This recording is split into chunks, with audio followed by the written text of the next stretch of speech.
Hey, Los Angeles Clippers fans, today we are going to be breaking down the triangle offense that the LA Clippers have demonstrated so far this year. The reason why they are running the triangle, or I should say the fabled triangle offense, is because some of the best players ever, Michael Jordan and Kobe Bryant, both used the triangle offense to win championships, and Kawhi Leonard wants the same.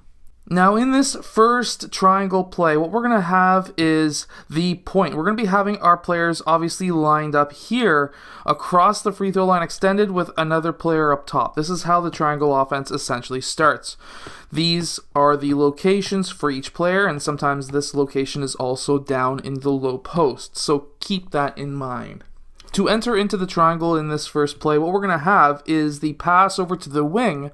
And really quick, if you don't already know the areas of the court, this is imperative to know in the triangle offense. So we have the high post, low post, corner, wing, point. Obviously the the wing and the corner are the same on both sides. Keep that in mind. Now, we're going to have that entry pass into the wing. From there, the ball handler then uses the player at the free throw line as a screen, and now is going to be cutting down. Now, if I was running this as a coach, I would be definitely telling my player who used that screen to have their hand up and look for the pass in for an easy layup.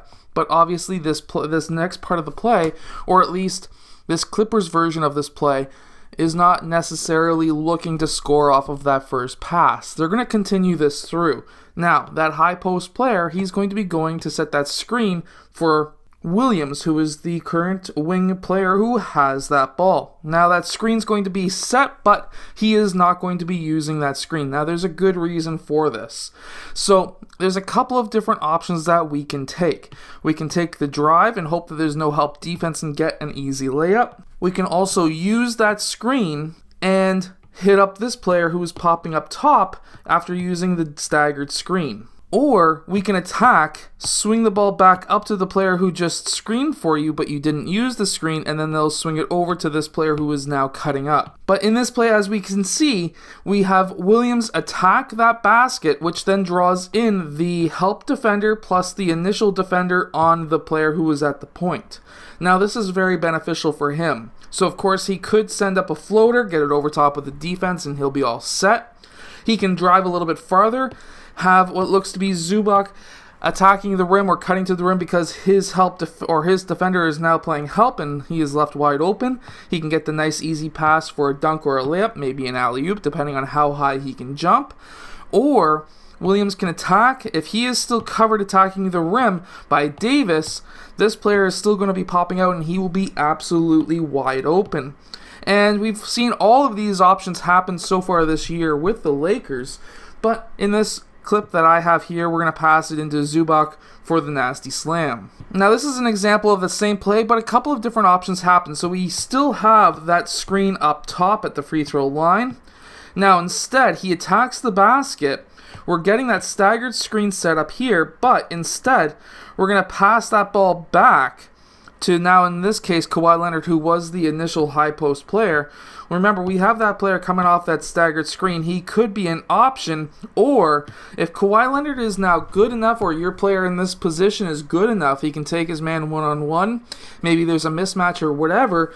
We're now in a 5-out, which now allows a lot of penetration into that key so that now you can get help defenders popping down to be able to guard you. You can kick the ball out for a 3, or if they're worried about that player taking a 3 because Ibaka is actually a pretty good 3-point shooter, we have Kawhi Leonard now just do a quick, simple spin move on Schroeder, and now because of that, he can go up for that layup. Now we're getting set up into that triangle as well. Now we can already have 2 players on the offside of the triangle because we have a triangle here. Remember, there's triangles all over the court when we're looking at the triangle offense. We have multiple triangles there. We have another triangle here.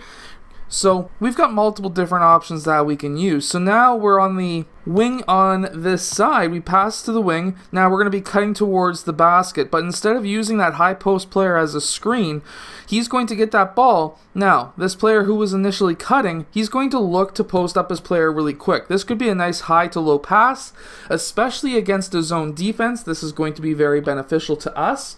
But if we're not playing against a zone, we're playing against a man, what we can have is, of course, he can still post up in the middle of the key and draw in double team defenders. If no defender came down, he may be a nice quick basket, but instead we're going to have that screen away. We're also going to be having the other point player setting a screen down as well. Now this player, it looks to be Beverly at this point, can use either one of these screens and could be open. So we have Beverly now using that initial screen. This player got caught up on that screen. This player is going to be popping up.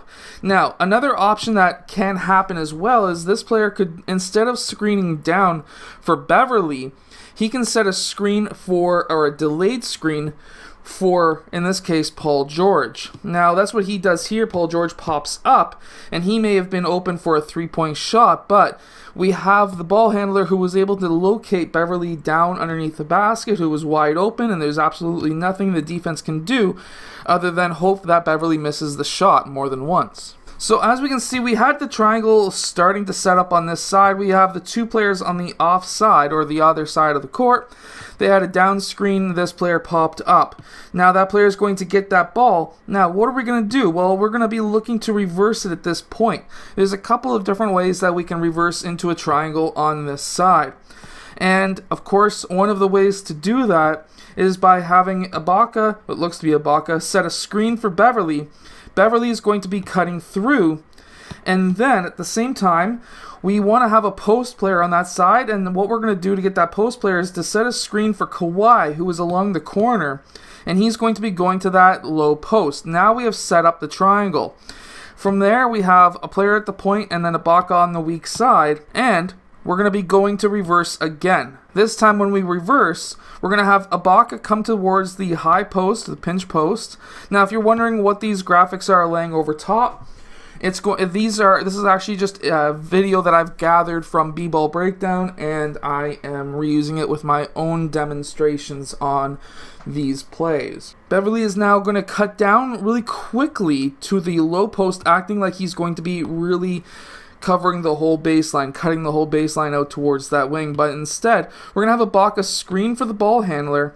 We're going to be having Beverly pop back out because he's basically the player who was supposed to set up a staggered screen for the swing, but instead we have a screen up top. Now, whenever there's a screen and roll, you want to get out of the way. You don't want to be clogging up space. So these players now need to get into their spots, and from there, that is what we do see them do. They get into their triangle on the other side. Now, Ibaka was smart. He noticed that Harrell, it looks like, came down and was able to stop that screen and roll.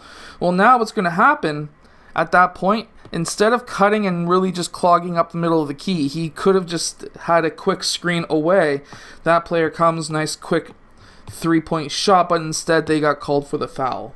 I hope that this video has kind of helped you with a couple of triangle plays and maybe understanding more of the LA Lakers, I'm sorry, Clippers fans, the Clippers offense. I'll see you guys again next time. I hope that you took that as a joke. Anyways, I'll see you.